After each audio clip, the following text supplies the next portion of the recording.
Hello class. आज हम लोग कोप्लेनर फोर्सेस में सबसे पहला देखेंगे पैरेललोग्राम लॉ ऑफ फोर्सेस।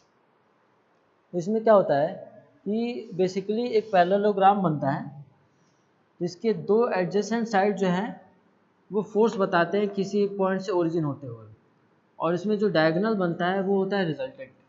ठीक है, तो सबसे पहले देखते हैं कोप्लेनर फोर्स होता क्या है। ठीक, कोप्लेनर में हम क्या कहते हैं कि अगर नंबर ऑफ फोर्सेस जो हैं वो दो से ज़्यादा हैं, ठीक है, दो या दो से ज़्यादा हैं और सब एक ही प्लेन में लाई करते हैं। ठीक है, अगर हम इस बोर्ड को एक प्लेन मान लें और इस प्लेन में कोई दो फोर्स, किसी एक पॉइंट पे दो फोर्स लग रहा है, एक इस डायरेक्शन में, इस डायरेक्शन में, एक इस डायरेक्शन में, ठीक है, एक ऐसे, तो ये सारे फोर्स जो हैं एक बोर्ड के प्लेन में है, तो ये सारे फोर्सेस जो हैं वो कोप्लेनर है। ये सारे फोर्सेस जो हैं वो एक प्लेन में लाई करते हैं। ठीक है, तो हम सबसे पहला लॉ देखेंगे इसमें, पैरेललोग्राम लॉ ऑफ फोर्सेस। ठीक है, कोप्लेनर फोर्स की स्टडी कर रहे हैं हम लोग, तो सबसे पहला क्या है, पैरेललोग्राम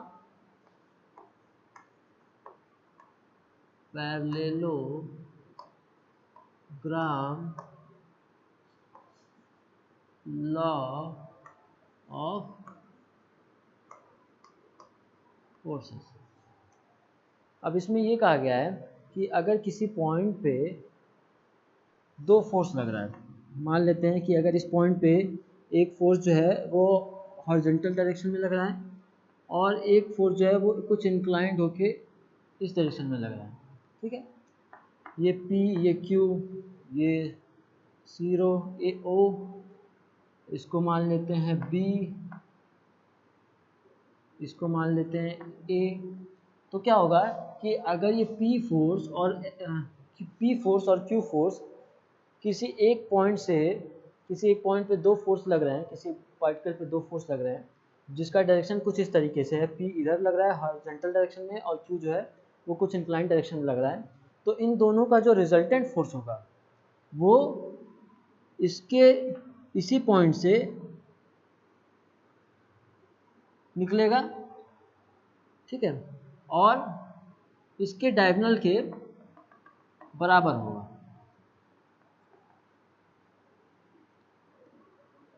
मतलब कि अगर कोई फोर्स है P जो O से A डायरेक्शन में लग रहा है, कोई फोर्स है Q जो O से B डायरेक्शन में लग रहा है, तो इन दोनों का जो रिजल्टेंट होगा वो क्या होगा कि अच्छा, ये दोनों फोर्स जो हैं वो पैरेललोग्राम के दो एडजेसेंट साइड की तरह है, तो जो रिजल्टेंट फोर्स मिलेगा हमको वो इसके डायगोनल के बराबर होगा। ठीक है, और इसका डायरेक्शन भी इसके डायगोनल के अलॉन्ग ही होगा, तो ये रिजल्टेंट फोर्स हो गया। ठीक है, तो पहले स्टेटमेंट देखते हैं कि स्टेटमेंट में क्या लिखा गया।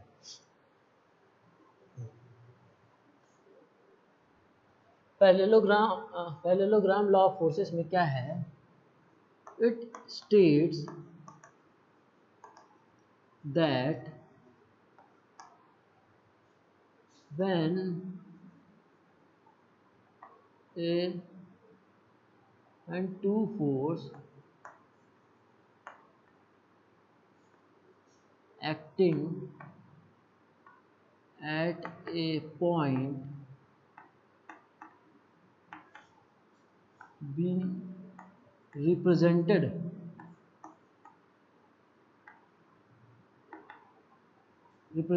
by magnitude and direction. It states that when two forces acting at a point be represented by the magnitude and direction by magnitude represented in magnitude and direction by adjacent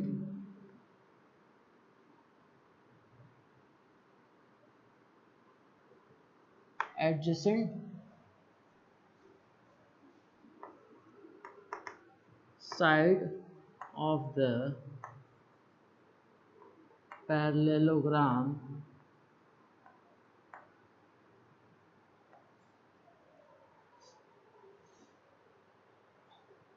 state that when the two forces acting at a point in magnitude and direction by adjacent side of the parallelogram, then the resultant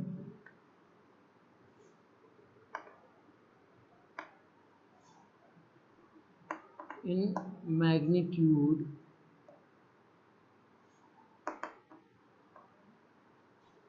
and direction is along the direction of along the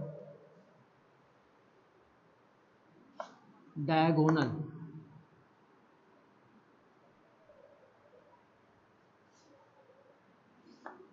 of the parallelogram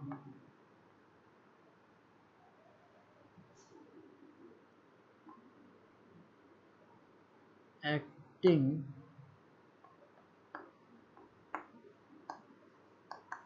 at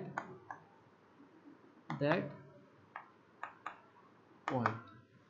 ठीक है, तो इसका मतलब क्या है कि अगर कोई दो फोर्स किसी एक पॉइंट पे एक्ट कर रहा है, मान लेते हैं ये कोई पॉइंट है जिसमें क्या है कि एक फोर्स जो है वो हॉरिजॉन्टल लग रहा है, ठीक है, ये O हो गया, ये A हो गया और ये P फोर्स है, और एक फोर्स जो है वो कुछ इंक्लाइंड है Q फोर्स, ये B पॉइंट है। ठीक है, तो इसका स्टेटमेंट ये है कि अगर कोई दो फोर्स जो है वो किसी एक पॉइंट से पे लग रहा है तो इसका जो रिजल्टेंट फोर्स होगा वो इसके अलोंग द डायगोनल होगा। ठीक है, तो ये इसका डायगोनल होगा और कितना होगा उसको हम सॉल्व करेंगे एक फार्मूले से। इसको सॉल्व करके हम एक जनरल फार्मूला डिराइव करेंगे, जिससे हमको पता चलेगा कि उस फोर्स का जो रिजल्टेंट कितना होगा और उसका डायरेक्शन कितना होगा। ठीक है, तो ये है स्टेटमेंट और कुछ इस तरीके से वो फोर्स जो है वो लगेगा। ठीक है, तो अभी हम इसको डिराइव करते हैं, फार्मूला पैरेललोग्राम का फार्मूला डिराइव करते हैं, फिर देखते हैं कि एक जनरल केस लेते हैं और उसके बाद इस फार्मूले को डिराइव करने के बाद कुछ स्पेशल केस पे भी अप्लाई करके इसका फार्मूले को हम चेक करेंगे। ठीक है, तो देखते हैं।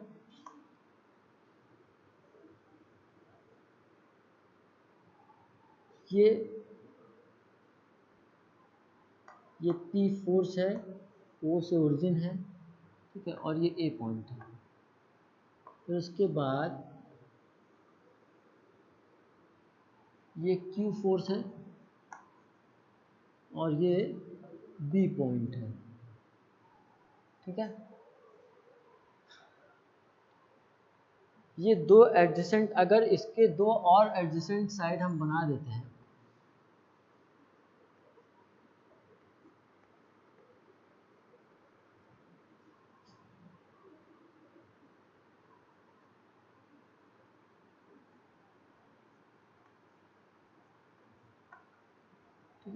तो मान लेते हैं कि P फोर्स और Q फोर्स इस O पॉइंट पे ही लग रहा है और इन दोनों के बीच का जो एंगल है वो मान लेते हैं थीटा है। ठीक है, मान लेते हैं थीटा है। ठीक, अब ये O हो गया, A हो गया, B हो गया और इसको C मान लेते हैं। ठीक, इस C पॉइंट को मान लेते हैं, तो फिर क्या होगा कि जो इसका स्टेटमेंट से हमको क्या पता चल रहा है कि P और Q जो फोर्स P O पॉइंट पे लग रहा है, इसका रिजल्टेंट जो है वो इसके डायगोनल के अलोंग होगा। पैरेललोग्राम लॉ ऑफ फोर्सेस में यही बताया गया है कि इसका जो रिजल्टेंट फोर्स होगा वो ये होगा।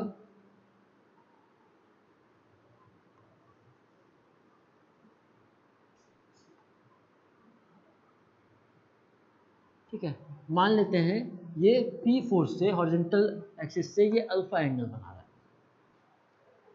ठीक, तो हम क्या करते हैं, C पॉइंट से पहले एक, अब हमको ये पता करना है तो हम क्या लिख सकते हैं, पहले इसका एक परपेंडिकुलर ड्रॉ कर लेते हैं।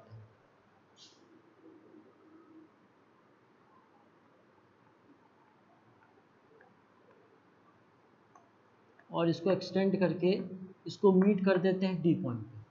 ठीक है, तो अगर Q जो है वो हॉरिजॉन्टल से थीटा डिग्री पे इंक्लाइंड है और हमको पता है कि हाँ ये चारों साइड हम पैरेलल ड्रॉ किए हैं, तो जितना फोर्स Q होगा क्या उतना ही ये वाला पार्ट भी होगा C से A,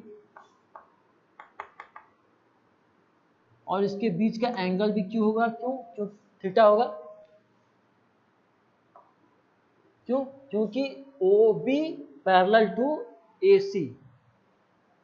ठीक है, हम क्या लिख सकते हैं, OB पैरेलल टू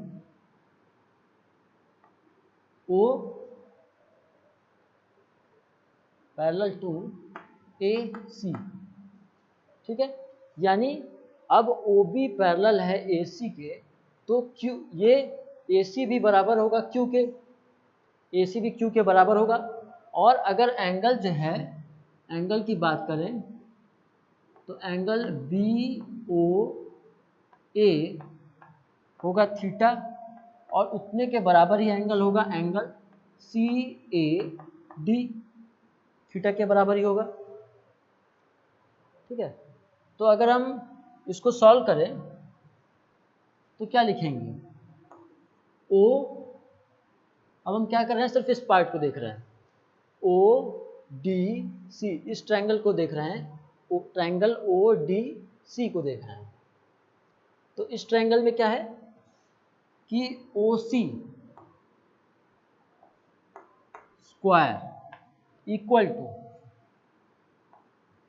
OD का स्क्वायर प्लस CD का स्क्वायर, ये लिख सकते हैं हम, OC का स्क्वायर इक्वल्स टू OD का स्क्वायर प्लस DC का स्क्वायर। ठीक है, और हमको पता है OC इक्वल टू R है रिजल्टेंट, तो हम OC इक्वल टू R है, तो ये R लिख सकते हैं हम, R का स्क्वायर। ठीक है, OD को हम क्या लिख सकते हैं,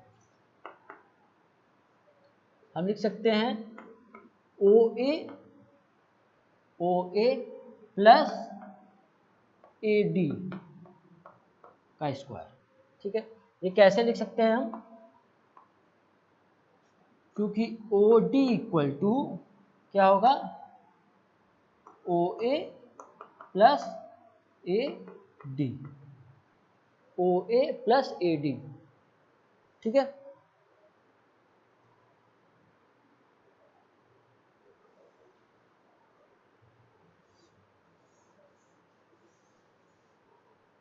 प्लस CD का स्क्वायर लिखेंगे, और हम इसकी जगह पे कैसे OD स्क्वायर की जगह पे कैसे OA प्लस AD लिख दे रहे हैं, वो यहाँ हम लिख दे रहे हैं, क्योंकि OD इक्वल टू OA प्लस AD के बराबर है। ठीक है, अब इस ट्रायंगल को देखते हैं। अभी कौन सा ट्रायंगल देख रहे थे हम, ट्रायंगल ODC को देख रहे थे। ठीक है, अभी हम इस ट्रायंगल को देखते हैं, ट्रायंगल CAD को, क्योंकि हमको पता नहीं है, CD नहीं पता है कि ये कितना है। ठीक है, और अगर हम AC की बात करें, OA जो है वो P के बराबर है। ठीक है, AD हमको नहीं पता है और CD नहीं पता है, तो हम इस ट्रायंगल में हम क्या कह सकते हैं, अब इस ट्रायंगल में हाइपोटेन्यूज क्या हो गया, AC हो गया, तो AC का स्क्वायर इक्वल्स टू AD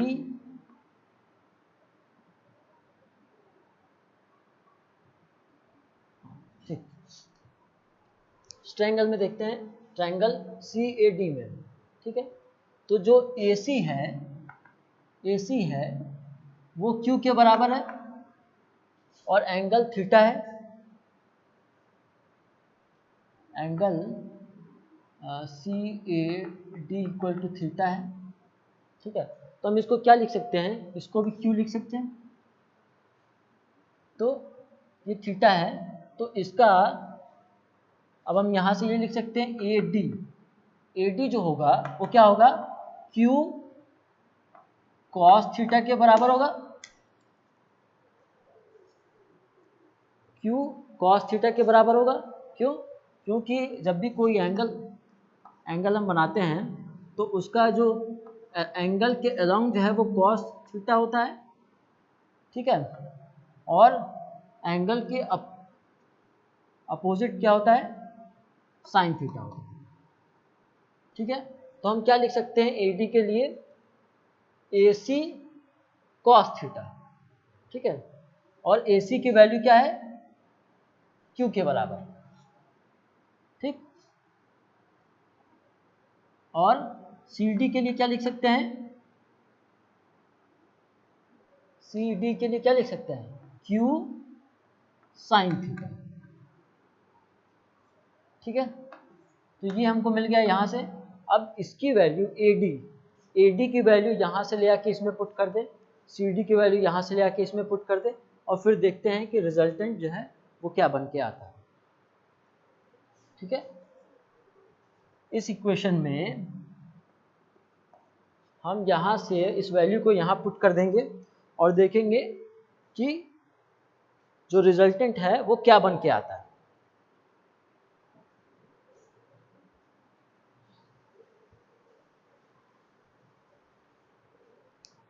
ठीक है। तो हम पुट करते हैं यहाँ पे, इस इक्वेशन को हम इसमें पुट करते हैं तो क्या बन के आएगा, R square equals two O A किसके बराबर है, P के, ठीक है, P स्क्वायर प्लस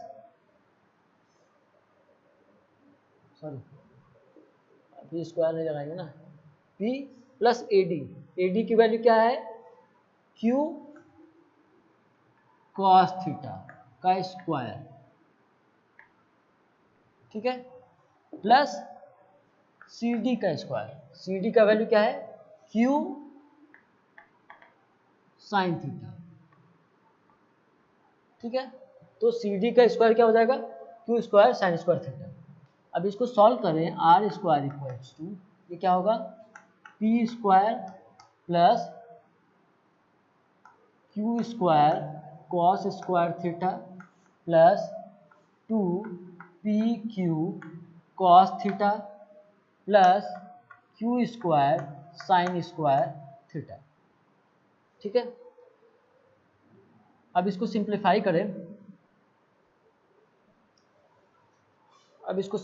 करें, तो क्या होगा, आर स्क्वायर इक्वल्स टू, हम क्या लिख सकते हैं, P स्क्वायर लिख सकते हैं यहाँ पे, Q square cos square theta plus Q square sine square theta क्या हो जाएगा, Q स्क्वायर, ठीक है। हमको पता है क्या कि sine square theta plus cos square theta क्या होता है, 1 के बराबर होता है, ठीक है। तो हम इस टर्म को एक साथ रख के Q कॉमन ले लें तो क्या होगा, cos square theta plus sine square theta, और यहाँ पे आएगा 2PQ कॉस थीटा, ठीक है। अब इसका वैल्यू यहाँ से रख देते हैं 1, ठीक है। तो क्या हो जाएगा, R square equals to P square plus Q square plus 2PQ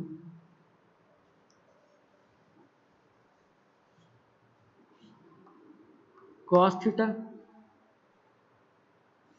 तो रिजल्टेंट का वैल्यू क्या आ गया, P plus Q plus 2PQ cos theta,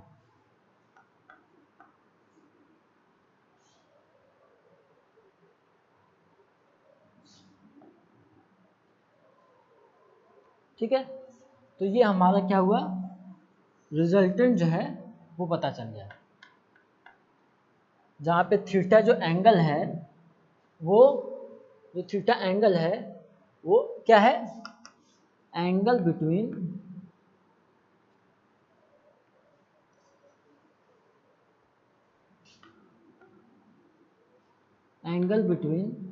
two forces. ठीक है, जब रिजल्टेंट पता चल गया उसके बाद हम क्या करेंगे, उसके बाद हम रिजल्टेंट का एंगल देखेंगे कि वो रिजल्टेंट जो अल्फा एंगल पता करेंगे कि हॉरिजॉन्टल से रिजल्टेंट जो है वो कितना एंगल बना रहा है। ठीक है, तो देखते हैं इसको फिर से।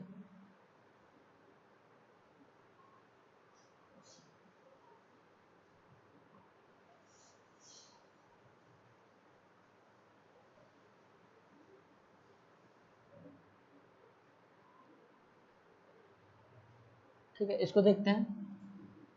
तो tan थीटा इक्वल टू क्या होता है, मान लेते हैं कि ये अल्फा एंगल है, तो tan अल्फा क्या होगा, परपेंडिकुलर अपॉन बेस।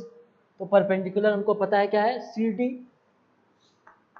इस ट्रायंगल में देखें हम,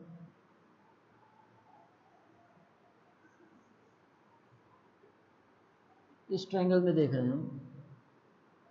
ठीक है, तो क्या होगा, परपेंडिकुलर ये हो गया C D upon base, base क्या हो गया, ओ ए प्लस ए डी।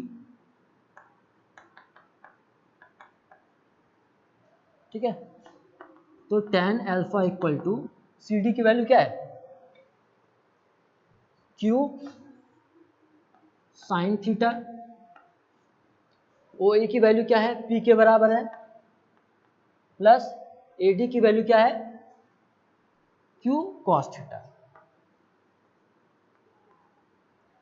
ठीक है, तो अल्फा इक्वल टू क्या हो जाएगा, tan inverse Q sine theta upon P plus Q cos theta.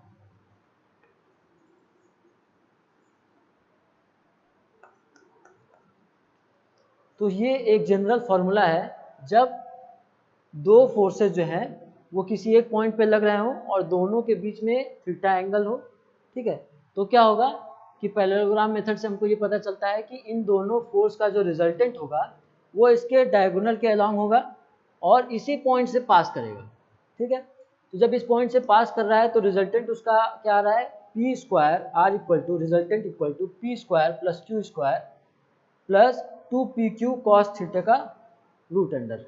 ठीक है, जहाँ थीटा क्या है, उन दो एंगल के बीच, दो फोर्सेस के बीच का एंगल।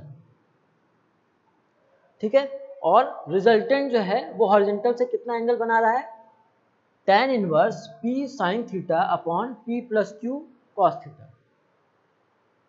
ठीक है,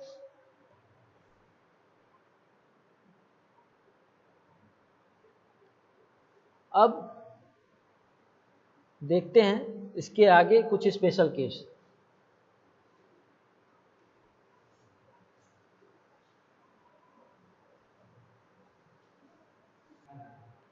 ठीक है, तो रिजल्टेंट हमको क्या मिल गया, root under P square plus Q square plus 2pq cos theta, और हमको अल्फ़ा मिल गया था कितना, tan inverse Q sine theta upon P plus Q cos theta. ठीक है, ये हमको रिजल्ट मिला था। ठीक है, अगर एक केस और देखते हैं।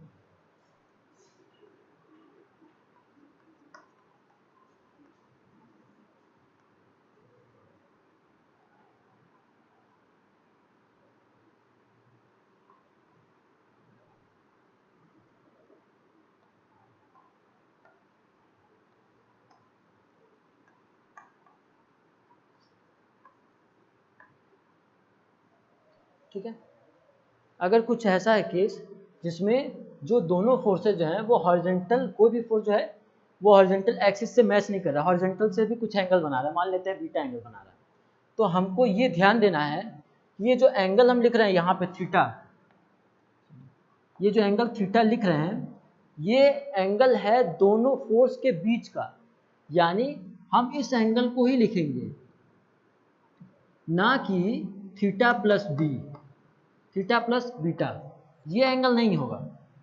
हमको क्या करना है कि इन दोनों P और Q फोर्स के बीच का जो एंगल है उसको कंसिडर करना है, ठीक है। और अल्फा एंगल क्या होगा, फोर्स से, ठीक है, जो रिजल्टेंट का जो एंगल बनेगा अल्फा, वो क्या है, वो P से रिजल्टेंट के बीच का एंगल है, यानी किसी एक फोर्स से रिजल्टेंट का एंगल है, ना कि हॉरिजॉन्टल एक्सिस से उसका रिजल्ट है, रिजल्टेंट का एंगल, ठीक है। तो हमको क्या इसमें पता चल रहा है कि जो थीटा है वो दो फोर्स के बीच का जो एंगल है उसको ही एंगल मान के चलना है, ठीक है। भले ही वो हॉरिजॉन्टल एक्सिस से हो या किसी भी एक्सिस से हो, हमको दो फोर्स के बीच का ही एंगल लेके चलना है। और रिजल्टेंट क्या होगा, रिजल्टेंट जो अल्फा एंगल मिलेगा वो हमको क्या करना है कि फोर्स के, किसी एक फोर्स और रिजल्टेंट के बीच का एंगल होगा, हॉरिजॉन्टल से उसका एंगल नहीं होगा, रिजल्टेंट और किसी एक फोर्स के बीच का एंगल होगा अल्फा, ठीक है।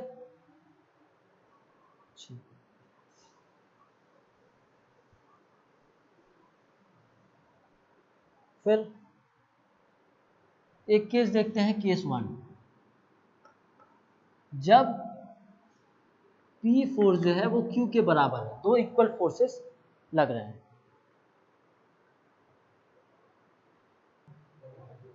ठीक है। हम केस 1 देख रहे हैं जिसमें क्या है, जब P फोर्स Q फोर्स के बराबर है, यानी P और Q का जो मैग्नीट्यूड है वो बराबर है, तो क्या होगा, रिजल्टेंट इक्वल टू क्या होगा,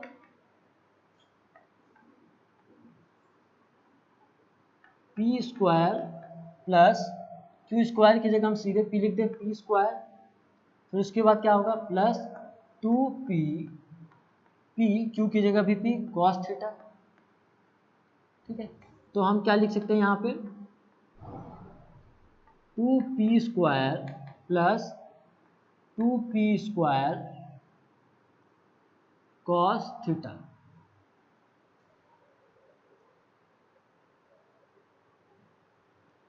ठीक है। तो R इक्वल टू हम यहाँ क्या लिख सकते हैं, 2P स्क्वायर, इन दोनों को कॉमन ले लिया तो क्या बचा 1 प्लस कॉस थीटा, ठीक है। और 1 प्लस कॉस थीटा हमको पता है, 1 plus cos theta equal to क्या होता है, 2 कॉस थीटा बाई 2, ठीक।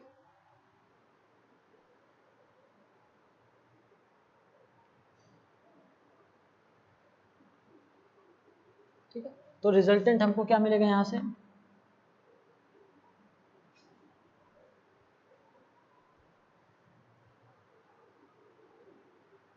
ठीक है, ये 1 प्लस कॉस थीटा है,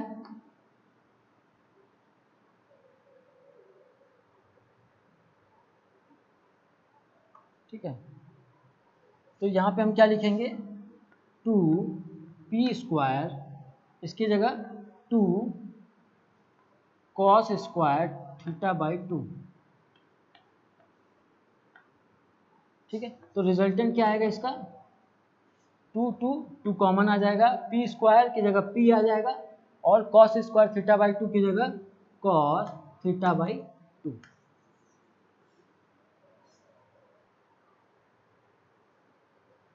ठीक है। तो ये इसका रिजल्टेंट आया, ठीक है। एंगल की बात करें तो एंगल क्या होगा, अल्फा इक्वल टू क्या होगा, tan inverse Q sign theta upon P plus Q cos theta, ठीक है। जहां हमको पता है कि P जो है Q के बराबर है, ठीक है, जहां हमको पता है कि P जो है वो Q के बराबर है, तो इसकी जगह हम क्या लिख सकते हैं,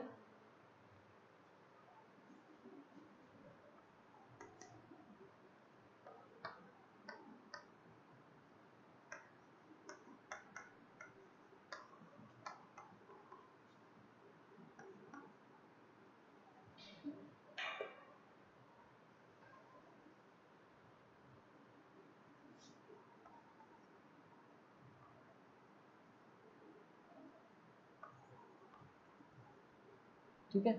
तो अल्फा इक्वल टू क्या होगा, tan इनवर्स, पी कॉमन ले लिए तो क्या आया, sign theta upon 1 plus cos theta. ठीक है, तो ये पी से पी कैंसिल हो गया, तो अल्फा इक्वल टू क्या आया, tan inverse sine theta upon 1 plus cos theta. और हमको पता है क्या, हमको पता है क्या कि sine theta 1 plus cos theta का वैल्यू क्या है, हम क्या लिख सकते हैं,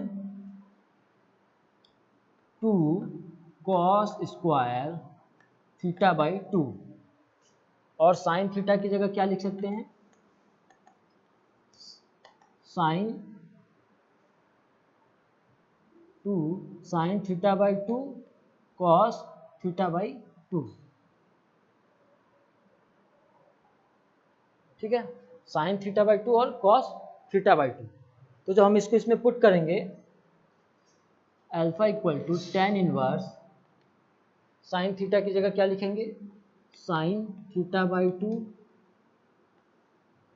कॉस थीटा बाई 2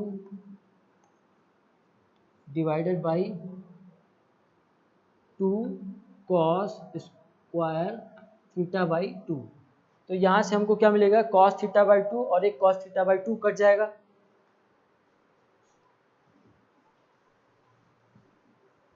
ठीक है, इसको हम यहाँ लिख रहे हैं, इसको हम यहाँ लिख रहे हैं।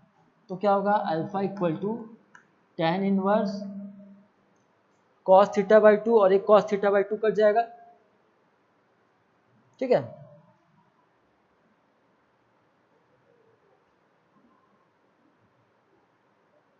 तो क्या बचेगा, sign theta by 2 upon cos theta by 2।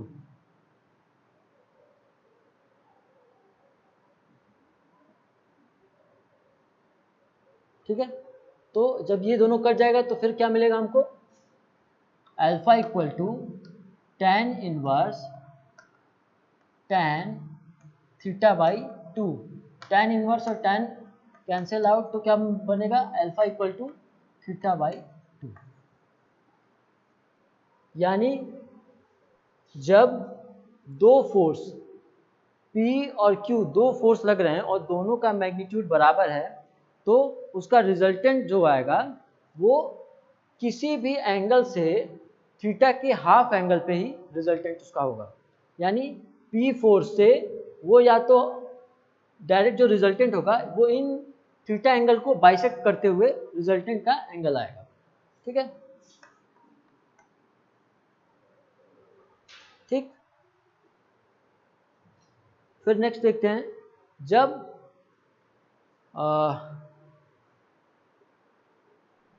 Theta जो है वो 90 डिग्री है, 90 डिग्री है, या दूसरा केस देखते हैं जब थीटा जो है वो 0 डिग्री है।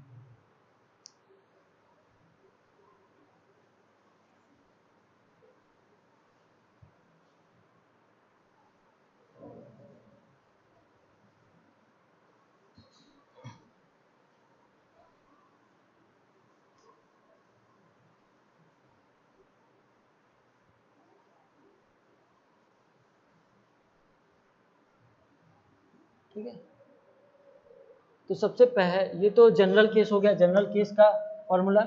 फिर केस 1 का रिजल्ट क्या आया कि रिजल्टेंट जो है वो क्या होगा, P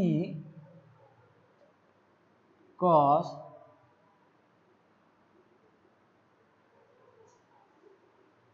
नहीं,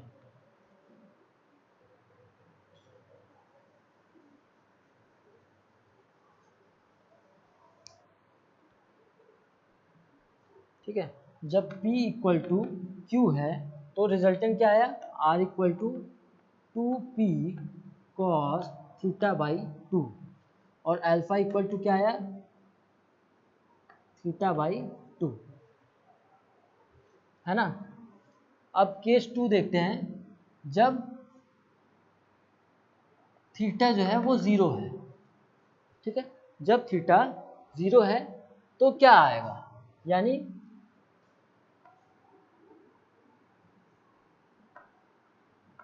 P और Q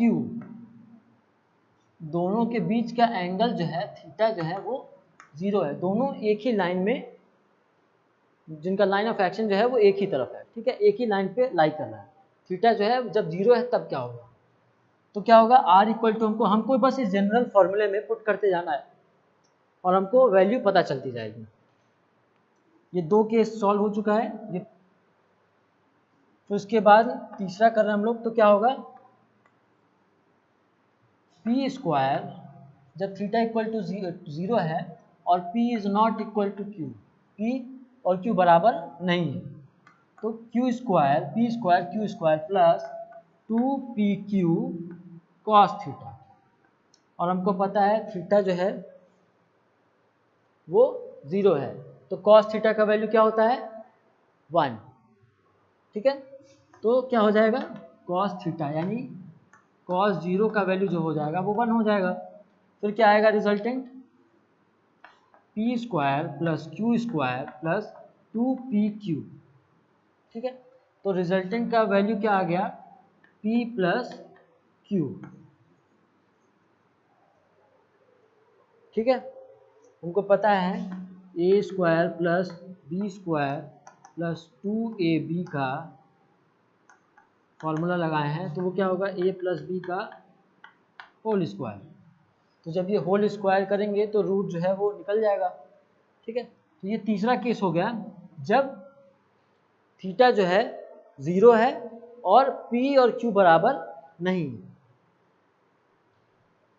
ठीक। फिर एक केस और देखते हैं,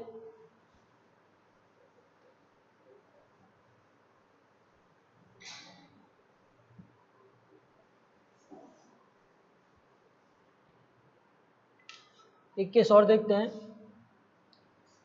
ठीक है। ये केस तीसरा था, नहीं केस दूसरा, ठीक है। तीसरे केस का रिजल्ट देखते हैं, केस 3, जहाँ पे थीटा जो है वो 90 डिग्री है, जहाँ पे थीटा जो है 90 डिग्री है, ठीक है। अगर यहाँ पे हम पिछले वाले केस में देखें कि अल्फा की वैल्यू क्या आ रही है, तो हम क्या करेंगे, इसमें 0 पुट करके देखेंगे, ठीक है। तो जब 0 पुट करके देखेंगे तो ये 0, ये 1, ठीक है। तो क्या हो जाएगा कि ये अलोंग द लाइन, उसी लाइन के एक्सिस में इसका रिजल्ट आएगा,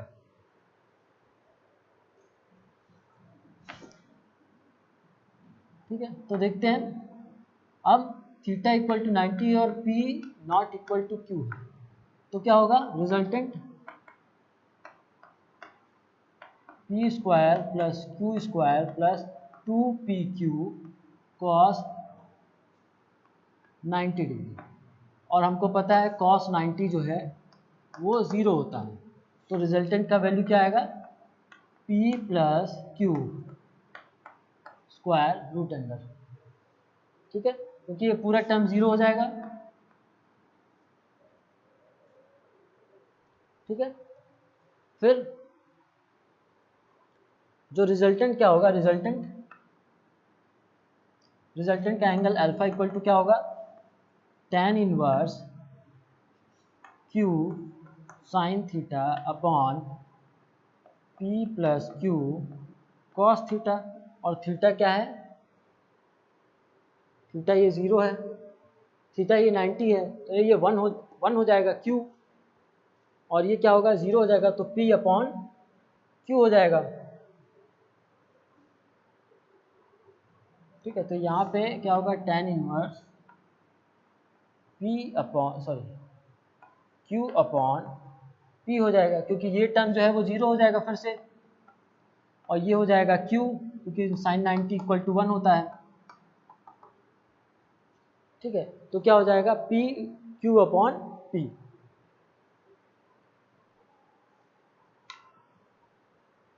ठीक। और अगर P और Q बराबर होता तो इस अल्फ़ा जो है वो 45 डिग्री आ जाता।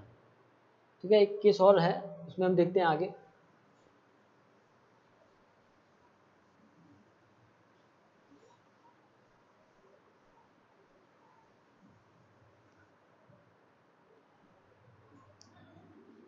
केस 4, जब थीटा जो है वो 180 डिग्री है और P is not equal to Q। ठीक है, तो क्या होगा फिर रिजल्टेंट क्या लिखेंगे हम, यानी दो अलग अलग डायरेक्शन में लग रहा है, P अगर इधर लग रहा है और Q इसके अपोजिट डायरेक्शन में लग रहा है, इनके बीच का जो एंगल है वो 180 डिग्री है। तो रिजल्टेंट क्या लिखेंगे,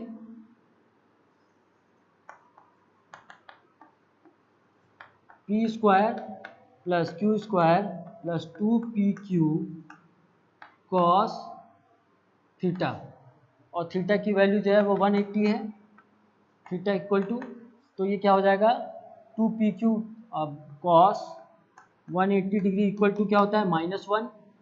तो ये पूरा टर्म क्या हो जाएगा R equal to P square plus Q square minus 2PQ।